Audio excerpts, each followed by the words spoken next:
What's up, everybody? Before I get into the rest of this video, I just wanted to point out these willows behind me. There's no leaves on them, but you can see they're covered in lichens and moss. So this is how all life works. Positive, negative pressure. If there's a resource available, the sun, and something's not taking advantage of it, something else will come to fill its place. That's how nature works, right? That's why diversity is important. And this applies a little bit to what I'm about to talk about, but I just wanted to point this out because it's a fantastic example.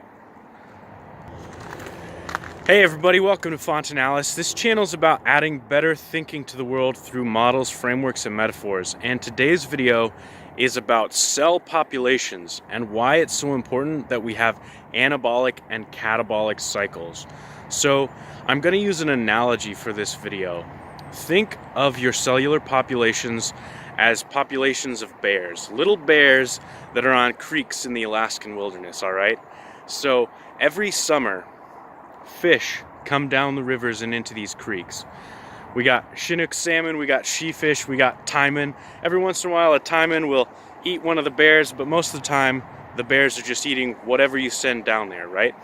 And this is what happens when we eat. Our blood vessels are flooded with anabolic compounds, whether it's insulin, amino acids, glucose, fatty acids. All of these things are like fish that are getting sent to these bears. So what happens is the strong bears will eat more than the weak bears, right? The healthiest bears will grab more of these fish. They will reproduce more and they will store more fat for the winter. So the weak fish, they're still surviving, they're still even reproducing and storing fat for the winter, but they're not doing it as well as the strong bears. So what happens when winter comes along? When winter happens, the strong bears hole up, they hibernate, and they've got nice, good fat stores which last through the winter.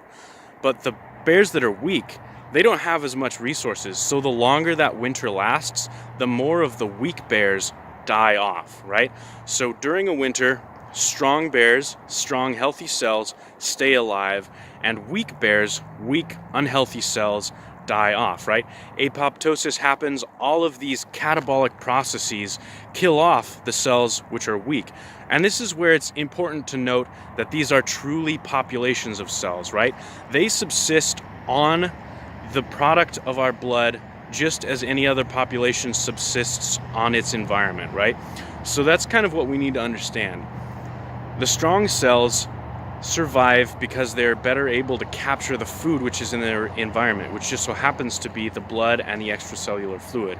The weak cells die off because they're not as well able to utilize the resources which are available to all of the cells. So what happens when summer comes again? If we had a nice long winter that killed off all the weak bears, what we have is a very high ratio of strong to weak, healthy to unhealthy bears.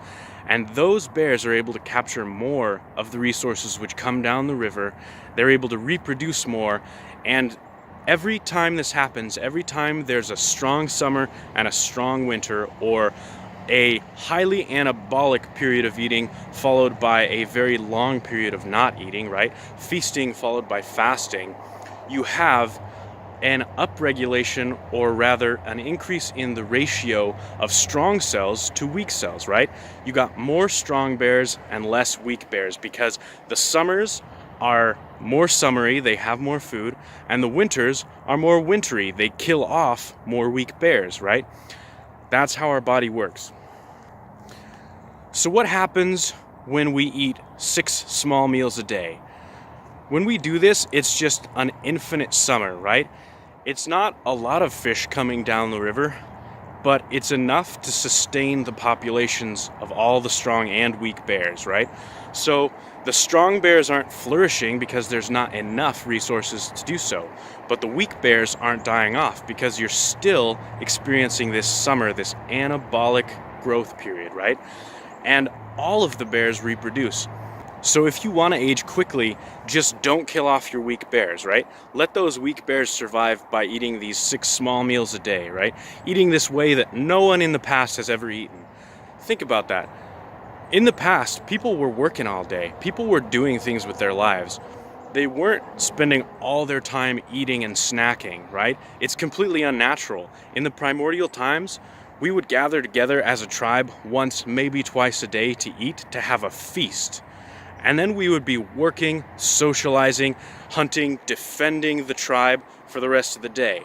So long story short is, if we're eating less food more often, we are encouraging weak cellular populations. We are encouraging our weak cells to thrive and our strong cells to not get enough of the anabolic elements that they need to thrive, right? So your entire cellular population becomes weaker.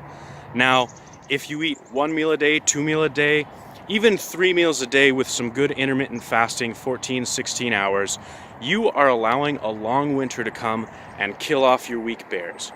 And for anybody who's watching, I would highly encourage every once in a while do a 36, 48, 50 hour fast, right? Give yourself a nice long winter to undo all of the metabolic damage that an American diet has done to your body, right? Kill off all those weak bears that are overwhelming your wilderness, right? You don't want that. So take a nice long fast and then get into a cycle of intermittent fasting. Either don't eat until 12 o'clock, 1 o'clock in the afternoon, or just stop eating before 6 o'clock. It's super easy, but you are going to be so much more healthy and have such better metabolic markers and metabolic function if you do so. So I got a couple other videos you might want to check out on this subject, and I'm going to be talking a lot more about quality of diet and incorporating fasting into your life. So please subscribe to see more of those videos, and I'll see you next time.